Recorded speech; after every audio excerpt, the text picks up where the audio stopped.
Hey everyone, and welcome to my channel. My name is Bree, and today I'm going to be doing my Panless Eyeshadows update number 3. This is yet another update with no rollouts or pan, so sorry if these are starting to get boring, but at the very least next update I will be having an eyeshadow for sure meeting the 20 use minimum, so we will have at least one new roll in next update, hopefully pan 2, but we'll see how that goes. As always, I'm going to be going through the eyeshadows from least use to most use in the project, and it's no surprise the two newest eyeshadows that I rolled in last month are my least used eyeshadows so far. So the first one I'm going to talk about is from this Cosmetics Zodiac palette, and it's the shade Aquarius, and it's the shimmer Aquarius. As always, I'm going to pop closer up pictures of the eyeshadows over here for what they look like this month, but this is what Aquarius is looking like. It's kind of hard to tell a difference. It's a domed product, but some of the dome is a little bit wearing down, and I don't know if I mentioned, but I used this 4 times this month. I've really been liking this shade. I actually have 2 shades from this palette in right now, but I'm going to show the one that I rolled in last month, so I'll cover up the one that was in here the longest. This shade I've used 5 times, and it's the shade Flourishing. It's this one right here. Oop. Go over here. This teal shade right here. Hopefully that'll show up, but I'll have the pictures up here either way. This one doesn't really look like a dip is happening. I mean, I did only use it 5 times, but this shade is so densely packed. So I feel like even if I used it the full 20 times, it's not even going to look that much different. So this might be a 20 use and rollout, but we'll see what it's looking like after 20 uses. I've been really liking this one too. I've really been liking pretty much all the shadows except maybe not the yellow from here, but I'll get into that next. Okay, so onto that SpongeBob palette. The shade that I rolled in from this palette is called Best Shade Ever, and it's this shade right here. I used this shade another 3 times this month for a total of 7. At one point in the past, I was panning a yellow very similar to this, and I used it a ton, and even though it's been a while since I've used that shade, I feel like that burnt me out from using yellow, so I haven't been using this as much as I'd like. But I have been getting use out of it, and I have been using this pink shade from this palette a lot too, so I'm glad that this palette is at least getting some love. The next shade comes from my Colourpop She's a Rainbow palette, and it's the shade Hold Me Down, and it's this shimmery purple right here. And this I have used a total of 10 times. This one I can actually kind of see a dip going on, but these Colourpop singles are so deep, so I don't know if I'll hit pan on this one, but I do have to build it up a lot, so it really could go either way. Oh yeah, and I forgot to say I used it 3 times this month for a total of 10. I kind of want to focus in on this shade this month and try to just like make every possible look I can with this and then knock it out the last 10 uses to hit 20 and roll it out. But I'm torn between doing that with this shade and my next shade from the Blue Blood palette. The next shade I'm going to talk about is the shade Ice Tray from the Jeffree let me try to cover the mirror.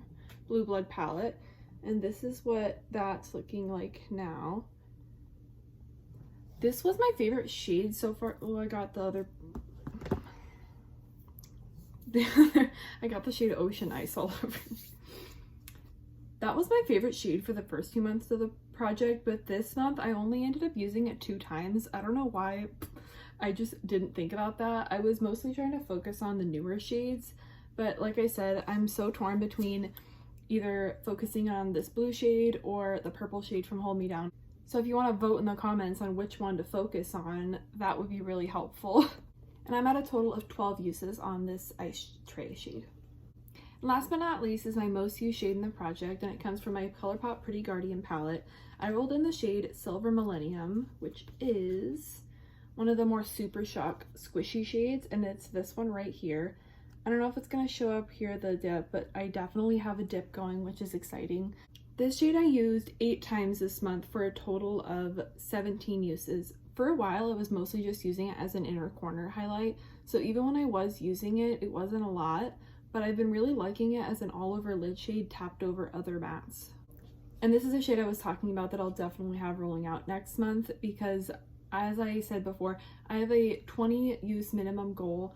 I can choose to leave stuff in, so if anybody's really hoping that I hit pan on this, let me know.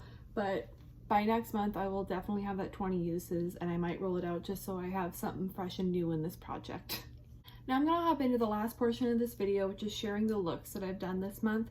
I think some of the looks I've done were repeats, so I'm not gonna share this again. I'll just skip over those. Okay, I had to pause for a second, so hopefully the angle isn't super different, but my very first look was actually the most simple look ever, and I think it was my favorite all month. I'll pop up the pictures here like I was doing for the eyeshadows, but I used Flourishing, was that matte teal from Blue Blood as a wing, and then I believe I used the shade from this over the lid here. At least that's what it looks like in the photo, but I didn't write that down, so I don't know, but that was my favorite. I paired that with a berry lip, and I will totally be doing that again. I loved how that looked. If you see me looking down, it's because I have all the details from the looks right here, but the second look I did, I started off with the best shade ever from this SpongeBob palette in the transition and kind of crease area, and then again I used that Flourishing shade, which I'll just show you. It's this one right here in the outer corner, and then I use the Aquarius shade all over the lid and kind of into the crease, and and I use the Silver Millennium shade in the inner corner. I just kind of pop Silver Millennium on the inner corner of a lot of looks just to get use out of it, and it's a really pretty kind of shimmery inner corner. This look I didn't really like that much. I thought that this one didn't have enough of a base to be right next to that Flourishing shade super packed on. But I really liked how this layered over that Flourishing shade in the crease. It was like a shimmery green. So for the next look, I tried to recreate that look all over the lid, and I took the Flourishing shade all over the lid and into the crease, and then I blended it out with shade Mint Tea, which is this one right here. And then I put that Aquarius shade all over the lid with Silver Millennium in the inner corner. I thought that was okay, but it didn't really turn out as pretty as I thought that it would. I feel like the Aquarius shade layered over this looked better in that first look, but I wasn't a huge fan of either. I don't think I would recreate either of those, but they were fine. For the next look, I took my NYX Ultimate Utopia palette. I actually got this free from Influencer for review, and when I first got it, I wasn't as excited to use it. But now that I have it, I love this palette. There's so many beautiful shades in here. And of course, the one I'm going to show you, the most boring nudie color. I'm just kidding. But I went with this shade. It's the 17th shade in the palette. These don't have actual names. And I put that in the crease and outer corner. Then I used the Silver Millennium shade all over the lid. And then I went in with 22, which, let me see what that is.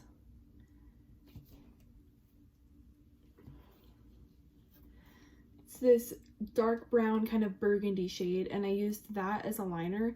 This is a nice nudie look, but I really liked it. I would totally do something like that again. I think this is such a pretty liner because it's like a deep brown, but it's got a little something else. It's like a purpley something. Purpley red. It's really pretty. The next look I did fully with this palette, and I went in with this Aquarius matte all through the crease and kind of in the outer corner. I took this on the lid, and then I used the Sagittarius matte on the outer corner for a little bit of deepening. I would totally do that again. Maybe throw in like this Scorpio shade. That would be really cool. Ooh. And then the last shade I have to share is similar to that last one, but instead of using the Aquarius matte as my crease color, I used this yellow, and that is not the right way. That's there so that like you could prop it up. Anyway, I used this yellow pretty heavy through the crease, and then I used that Sagittarius shade to deepen up, and then Aquarius all over the lid. I thought that was okay, but I thought the yellow and then this Sagittarius color contrast was a little too drastic. So I would maybe do something similar to that again, but I'd probably add something like this or the mustard from the SpongeBob palette in between those two to blend them together better. And that wraps up my Pan Those Eyeshadows update number 3. Thank you for watching. If you have any other suggestions for videos, comment them below. If you want to follow along with the series, don't forget to subscribe. And thank you for watching. Bye!